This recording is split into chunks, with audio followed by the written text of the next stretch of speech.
Hey, beer tubers, time for a sort of blog, a homebrew update. As you can see here, I have a picture of a camera because thanks to my awesome parents, they gave me an early birthday present and got me this Canon camcorder, which I'm using to shoot this video right now, which is why you don't see it. Anyway, I have no idea if it's a good camera or not, but it seems to have everything I want on. It's got HDMI, it's got a microphone input, so eventually I could maybe get an external mic. You know, a lot of beer tubers are doing that.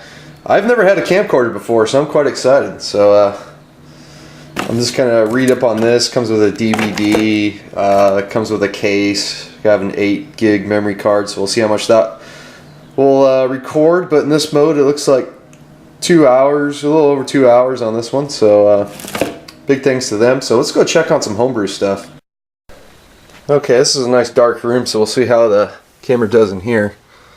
But this, I got used to shooting. I have everything on automatic, so I'm not used to zooming in on a camera at all either. Anyway, we'll see how all of this quality comes through. But this is my Belgian Pale Ale I brewed with Trappist ale yeast, like 5-6% type of beer. Anyway, what I did with this is I made a drag starter of Green Flash's Rayon Vert, Orval, and Anchorage's Galaxy. All those beers have Brett in them. So this is my first attempt at a wild ale, so it's a bit of an experiment. The main reason I brewed this up is because I wanted to get that Trappist yeast to go through a cycle of fermentation before I let them loose on my quad.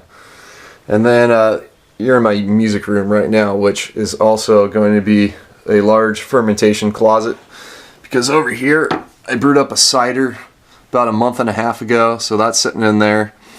It's going to be a big cider. I haven't even tried it, tested it, have no idea how that's going to turn out, but I mentioned that in video past that I just bought it mainly for the 1 gallon glass jugs, which I'm going to attempt to do some sours in. So speaking of which, let's go check on the yeast strains I bought for that.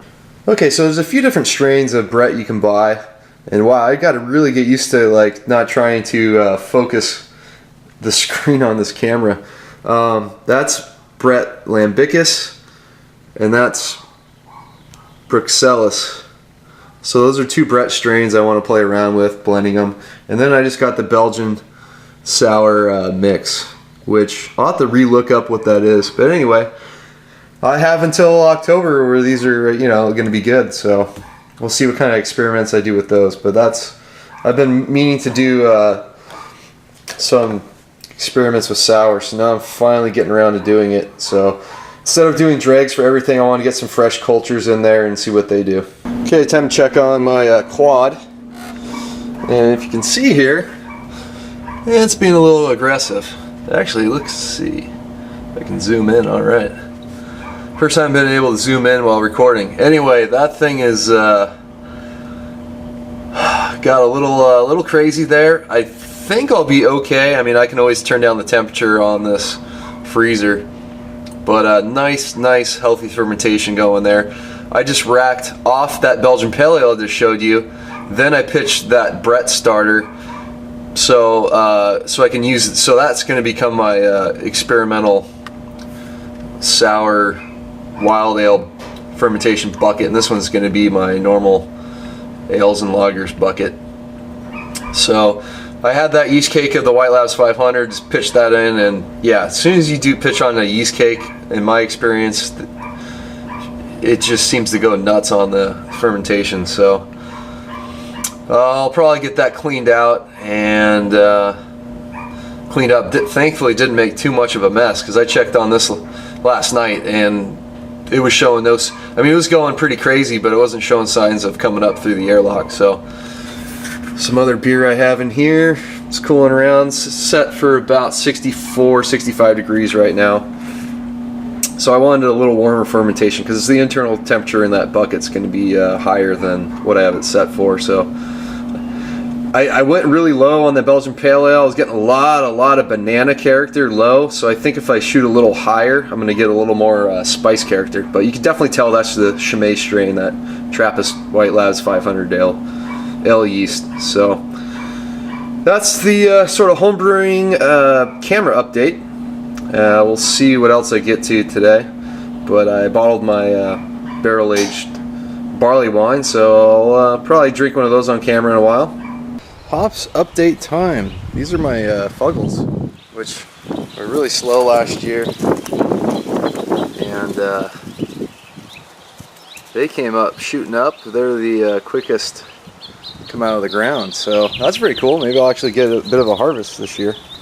Okay, so here are the Mountain Hood. This is the Mountain Hood transplant I did. I just ripped out a root of Mountain Hood and stuck it over here in the ground, and actually got a few flowers last year from it, so it's looking pretty good there. Get out of the light. I think it will start coming up here pretty soon. Probably need to fertilize that one. I think I forgot to last time I fertilized. Okay, here are the Cascade. There, the next one's taking off. In fact, I need to, that one's trying to wrap around and climb up the chair there, so I better get him off of there before maybe I pull the chair away. So I need to take down my T extender that's up there so I can string this guy up.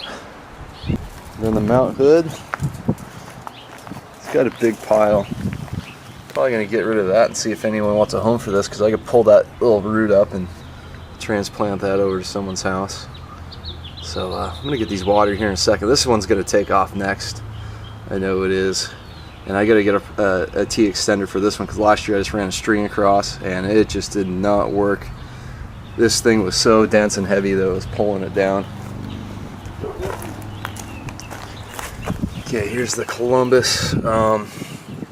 Kind of see just starting to come through the ground here, so not much to see there. Then the Centennial are kind of just sitting around, not doing a whole lot. Let's get that weed out of there. Same with the Chinook. Chinook's just kind of a little bit stalled right now, so maybe fertilize those soon, and then they'll maybe start taking off here soon. Last year this one really took off, got a really nice yield from it, so hopefully it'll repeat that again. So that's it for the 2012 hop update. Cheers.